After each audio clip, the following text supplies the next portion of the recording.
Liam ameanza vizuri sana kazi yake. Leo game yake ya kwanza kama kocha anamtia mtu chuma 5-1. Yaani leo mpaka Tosin ameonekana bonge la mtu. Umeona goli la Tosin, Ukiambia huyu ndo Tosin yule ambaye anazingua uwezo kaamini. Chelsea overall ungetegemea kuwa na game nzuri, lakini pia kipigo cha goli 5 ni kipigo kizuri sana. This is how you start your job. Hivi ndivyo ambavyo unatakiwa kuanza kazi yako as a coach.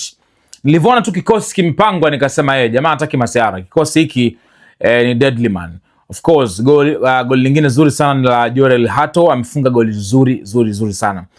Like overall Chelsea wamecheza vizuri na ndio hivyo wameweza kushinda chuma 5-1. Sasa leo ni siku ya kwanza ofisini na jamaa unajua hajakaa na timu muda mrefu, ni kama amekaa na timu siku moja, masaa unaweza kusema, lakini ameweza kutengeneza kikosi ambacho leo kimempatia matokeo. So going forward nafikiri ataweza kukaa vizuri na hii team. Nilisema mpeni muda huyo kocha. Simjudge kutokana na game ya leo, lakini I think unaweza kaona passion ya Liam, uwezo wake pia kama ulikuwa unaangalia Strasbourg na kidogo kama umeona leo na nini namna ambavyo ana operate uwanjani, anavyozungumza na wachezaji wake, unaweza kaelewa ana kitu. Mpeni muda, jamaa anaweza kufanya kitu. So Chelsea wameweza kushinda game yao leo kwa goli 5-1 game ya FA.